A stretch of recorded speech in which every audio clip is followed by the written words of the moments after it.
A long time ago, a few friends and I decided to go camping. We lived in a really rural area, so we just picked a random stretch of woods that wasn't around someone's house. We're talking really rural. Cornfields on both sides a few miles apart, and then nothing but uninterrupted empty forest until you hit the next road, which was a good distance off. We hiked about 3 miles in before we made camp. Later on in the middle of the night, we got freaked out and decided that camping in a random forest wasn't a good idea. So we hiked probably 5 miles back to the road because we somehow got into one of the cornfields and those absolutely suck. Miles of roads you can't see the end of.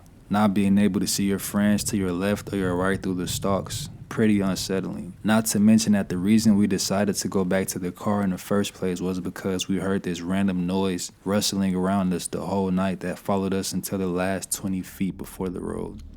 None of this was the scary part. The next day, we went back to get all our stuff. Forests are much less creepy in the day, so it was a nice walk and we started to mess around. During that, one of us yelled, "Marco," and unfortunately, someone answered. Like I said, much less creepy in the daytime. Feeling pretty comfortable, we kept playing and tried to find the presumably hunter or hiker who was messing around with us. Eventually, the answer stopped, but we knew what direction they were in, so we kept heading that way. Finally, we reached an old, mostly crumbled, barbed wire fence surrounding the foundation of a house that used to be there. This was not uncommon in the forest where I grew up. There were lots of houses that had been built and then neglected when their owners sold their land to farmers and moved away. But the fact that playing Marco Polo with an apparently disembodied voice had led us here was pretty unsettling. Our tent is still in that forest, and it can keep it. I was around 15, and I was squirrel hunting in early October. It was a pretty cool day. I was walking along in a hollow I'd hunted a few days prior and had seen quite a few squirrels there. As I walked deeper into this hollow, I started seeing more and more squirrels and bagged a couple. As I'm watching a couple move around in the trees, waiting for one to stop on an open branch so I could take a shot at it, I'm totally focused on the two little animals jumping around and not paying much mind to anything else. Well, all of a sudden, the squirrels, all 6 or 7 I counted in the immediate vicinity, just disappeared. Now, this was weird enough in itself, since they all collectively made alarm barks, and then were silent and nowhere to be seen. But what happened in the coming minutes has stayed with me for many years since. I stood, looking around for any of the squirrels I've been watching, and then started hearing a loud crashing noise in a gully off to my right. As I stood there, I saw a figure emerge from the trees. The figure was walking on 2 legs and had a rather large frame. I first thought it may have been my father when I saw it as he was hunting with me that day. I realized that it was far too tall and not wearing any visible hat though. I looked for a good while at the form standing at the base of the ridge I was halfway up the side of, and continued thinking it had to be a human, based on some of the behaviors it was exhibiting. First, it was looking around like a lost person, slowly scanning for a trail marking or some sign of where it was. Second, it remained on its hind legs and appeared far too comfortable on them, not even showing any difficulties as it made its way down the side of the ridge, unlike any bear I've ever seen. Lastly, its form was, well, far too human for it not to be a very large man. I began to wonder if this person was lost, so I called out, "Hello?" And it responded by sinking down and looking around quickly as though looking for a place to hide. I called out again, and this time it zeroed in on my position, looking directly at me. I took a step toward it and it bolted on 2 feet, faster than anything I've ever seen. It was such a graceful moment too, which made it somewhat chilling how easily this large figure ran up and over the ridge at my 2 o'clock position. It made me fear that this thing, whatever it was, could easily chase me down and kill me if it so desired. I quickly left the area and have only returned once since, this time during deer season without my knowledge of where we'd end up. The second experience occurred when I was walking my dog out in the field near my home. We both heard a bellowing roar from something I cannot identify to this day. The closest thing I can come to is if you mixed a bear, wolf, and a tiger. It was such a terrifying sound that my dog immediately went to his house in my yard and stayed there the rest of the night. My cousins live in North Dakota, and I spent the winter break there freshman year in college. We were at their friend's house one night, drinking in her basement with some other girls, and it was really late, like 3 a.m. I was falling asleep, so I decided to walk home. They live in a desolate area with lots of snow, and it gets really cold, especially at night. But the houses weren't too far apart, and when the moon is out, it seems light out. The path we always take is straight behind the house through some wooded areas, then more open land. And as I was shuffling home through the snow with my head down, I look up and to the left, my 10 o'clock, probably like 75 yards away, is another figure walking in the opposite direction. I saw him a split second before he saw me, and when he did, he kind of just jerked his arms and shoulders up a little, obviously startled from the sight of me as I was with him. I laughed out loud for some reason, just from the shock or something, and gave him a little wave like, "Oh, you startled me, sorry." He kind of stood there and stared at me. I thought he was going to say something for a second, so I stopped too and just stared at him. He had a full face ski mask on. I could tell it was a dude because he was really tall, but he didn't say anything. So for what felt like forever, it's just me and some stranger in a ski mask looking at each other in the woods in the middle of the winter at 3 a.m. A huge chill went up my spine and a voice said, "You need to get the fuck out of here right now." I turned and started walking as fast as I could. I have never been that scared in my life. I was a little drunk, stoned, and very paranoid. I imagine me walking home from the opposite perspective, and the man is running up from behind me with an axe. So I literally just screamed and started sprinting as fast as I could all the way home, thinking that this guy could easily follow my tracks in the snow. I'm thinking I'm gonna get murdered. Luckily, I didn't, but I don't think I'll be visiting him again anytime soon. A trail I like backpacking on in an isolated area of Pennsylvania was the setting for this odd encounter. The trail has a short section that goes over someone's cabin property and continues on the other side of his yard. It's marked with an orange blaze so you can see where to go. Usually it's an empty cabin. I always do some peering inside since it's a pretty secluded spot, probably 4 or 5 miles from a major road. One time I was hiking and there's a large dude grilling outside with about 15 Bud Light cans on the ground around him. I distinctly remember him saying, "Keep it moving, no food here," which I thought was funny since I didn't say anything about needing food. Fast forward the following year, I decided to take my sister, wife, and her best friend on a trip that takes us through this very spot. As we are walking up on it, I see the dude is there again, which is odd since I've hiked the trail 100 times and this is only twice I've seen him. He's grilling again, beer cans everywhere. I see him start to give a keep it moving signal as he sees who I am. Now, the girls I'm traveling with are attractive, so I'm nervous all of a sudden. He asks us to stay for dinner. Says he has plenty of extra food. I tell him no, we are good. Just trying to enjoy the trail away from the comforts of home. He gets weirdly pushy about us staying and I firmly say no, that we're just passing through. I hear him mumble to himself as we pass his house. This is where things get weird. There's a prominent camping spot not far from this section of the trail and it's late. In my head I want to keep going because I don't want to camp near this a-hole. Everyone is pretty tired so we set up camp. I'm nervous the whole time thinking this drunk dude knows there are 3 women camping in tents near his cabin. I never get nervous around people I see on the trail because everyone is usually nice and wonderful to talk to. This guy just felt off to me though. Fast forward to the middle of the night and sure enough I hear someone on the trail outside the tent. I'm just praying it's a bear at this point, but I hear the dude mumbling to himself and I panic.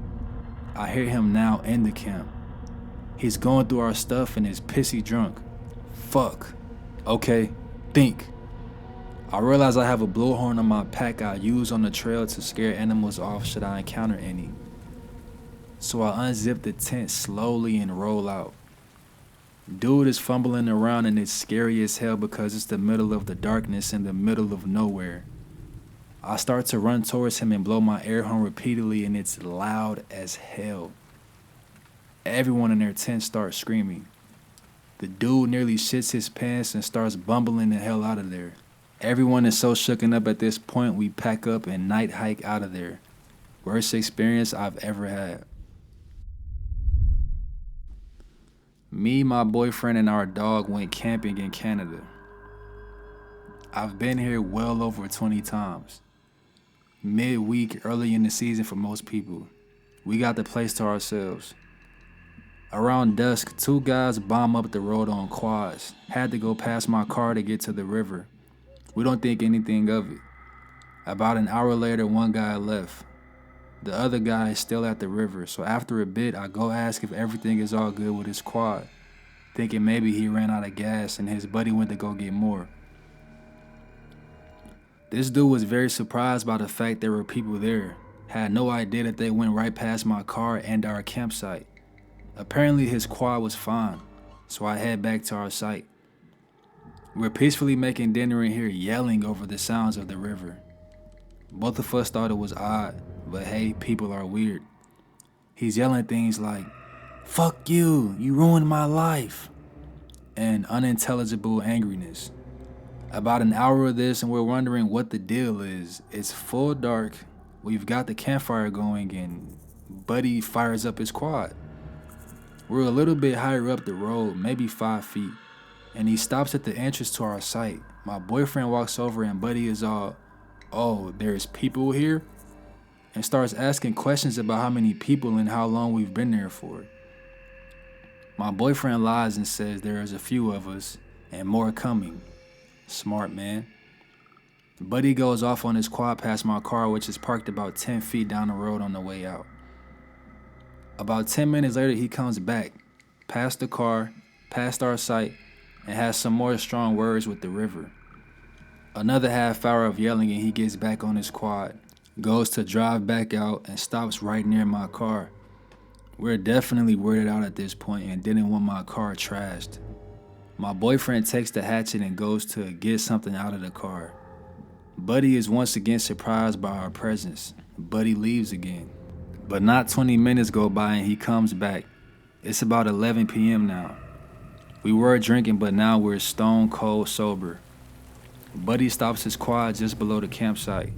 We pretend to ignore his presence and go on with our conversation. I've got 911 dialed on my phone, a hatchet beside my chair, and my hunting knife in my lap. Just about to press send when he goes to leave again. I call anyway and let the police know what's been going on, and if they find 2 murdered bodies, it's us. Buddy came back 2 more times, finally left for good around 2 a.m. I don't think we got any sleep that night. I've never been so unnerved in my life, and I do a decent amount of solo camping. Never heard anything back from the police either. Still freaks me out a bit to this day.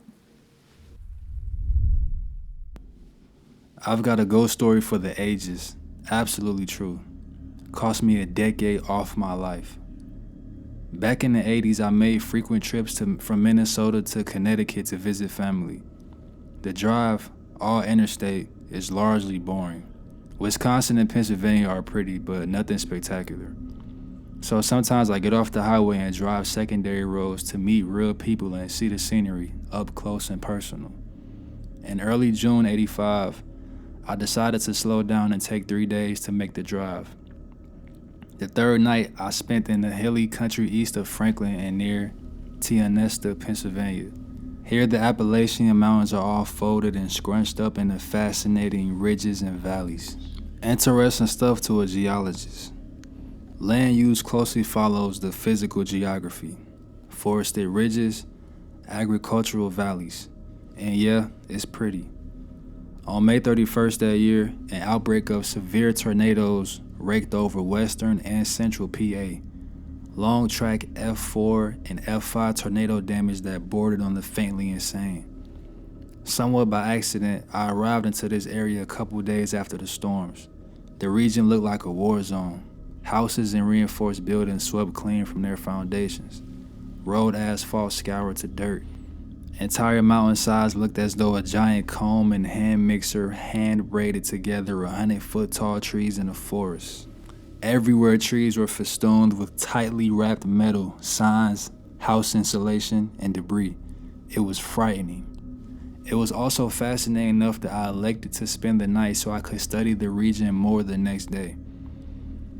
I drove half a mile into the forest on a dirt track, fixed a hot dinner on a camp stove, then unrolled my pad and sleeping bag and bedded down under the stars. There is a lot of beautiful country to see, and I had to see it. This was my most cost-effective solution to low-budget travel. I did it every chance I got. Anyway, it was comfortable and cozy. I read with my headlamp for a while, then turned it in.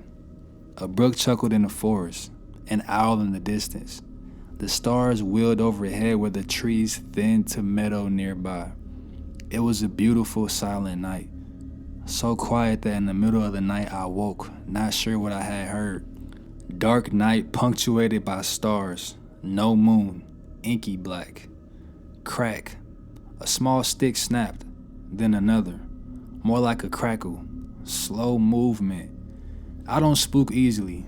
There's not much in the woods that will hurt you, so I tried to imagine what could be moving in a dark Pennsylvania wood in the middle of the night. It sounded big, bigger than a fox, bigger than a coyote, moving quietly except for crackling footfalls in the forest duff. A deer? Could be, but they're shy. A whiff of a human and they'd hightail it the hell away. A moose? Were there moose in Pennsylvania? I wasn't sure. A bear? Sure, there are black bears in Pennsylvania. Black bears don't worry me much unless they get the smell of food up their noses. Then they're a concern. It occurred to me that I had not bothered with sound camp hygiene practices making and cleaning up my dinner. Shit, that weighed on me now. Wide awake, I tuned my ears into homing radar, trying to pick up a clue what was walking out in the dark. Takes a lot of brass to move confidently through a forest at night. A human sneaking around? That could be a major problem. Animals are somewhat predictable, humans are not. And some humans are dangerous. Fuck. But the clues didn't add up. Crackling sounds now came from both sides, left and right. Whatever was crunching through the forest was either gigantic or there was more than one. It's not a moose. Moose are solitary this time of year. Damn it. Now the hairs were crawling up my neck. My head told me to forget all this and go back to sleep. It'll all make sense in the morning. But my mind was now awake and spinning through more far-fetched possibilities. I didn't like the direction my thoughts were going. Sleep was definitely out of the question. Add to that, a new sound. The forest now seemed to be alive. Faint creaking and groaning seemed to come from several directions. Softly but unmistakable. The sound of bending wood, wood under stress. Creaking, groaning. But it made no sense. There was no wind to move the trees. What the hell? A Wendigo? The mythical, legendary creature of the north that moves through the night? Good or bad? Seriously, middle of the night? Couldn't be good. No, Tim. Stow that shit. Pull yourself the fuck together. But in the middle of a dark night with thoroughly spooky sounds coming from all around and everywhere in a black forest, I assure you, it's seriously hard to pull yourself the fuck together. I considered switching on my headlamp, but did I really want to see what was out there? And if there were humans intent on causing trouble, it was better to not make myself a target. Better to maintain the element of surprise. Rabid zombies? Okay, Tim, just shut up now. So after 20 minutes of my jacked brain listening to a groaning forest as snapping footfalls edged closer, finally there was a huge, loud, breathy exhale. Couldn't have been more than 50 feet away. That did it. Class dismissed. Screw this. I threw in the towel and bailed to the car. Since sleep was out, I pulled out a book and read by the overhead dome light in the driver's seat. At this point, I wouldn't have been surprised if a UFO close encountered me, levitated me and my car up into the mothership and departed the galaxy. I grimly wondered what would it be like to disappear without a trace. After not arriving home for a day or two, my mother would raise the alarm, contact law enforcement, and start a search. But I would be gone, to a different part of the universe, without a trace, like I was never there. It did occur to me, despite my earlier cautionary thoughts on the subject, that sitting inside an empty lit car in the middle of a dark forest would make me a perfect target. Easy peasy. I hate to admit it, but immersed in the dark on a thoroughly freaky night, I was kind of a mental wreck. Some unknown time later, barely visible in the weak light cast by the feeble dome light, a huge, distorted, yellow-orange face swam into view from out beyond the dark windshield. I simply jumped, period. I'm sure I screamed a choice word, or three. A dent in the car roof from the impact from my head. I mashed on the headlights. I was surrounded by a herd of black and white and brown cows. A herd of sweet and gentle cows scared the ever-loving shit out of me. Didn't know whether to laugh or cry. I collapsed into the seat as the adrenaline siren wound down in my ears. So, that answered one question. But it didn't explain the groaning, creaking noises in the forest. It took another hour for the cortisol to ebb enough from my brain that sleep was remotely possible. I woke as foggy, soft light chased off the dark. Morning, still and quiet, got underway. A dozen cows grazed nearby. Their huge udders swayed from side to side, looked painful. I broke camp and headed back to the road. Within a few miles, I ran into a fellow in a truck. Conversation ensued. He was looking for missing cows. Well, it turns out I could guide him to some missing cows. I climbed into his truck and 10 minutes later, he was reunited with his ladies. That earned me appreciation and an invitation back to his farm for breakfast. He and his wife roared over their plates, pounding the table red-faced as I described my night. But that sound I heard, what about the creaking and groaning sounds in the forest? The farmer heard them too and wasn't sure. He guessed it was the sound of the forest releasing stress from the trees twisted and abrased by the tornadoes.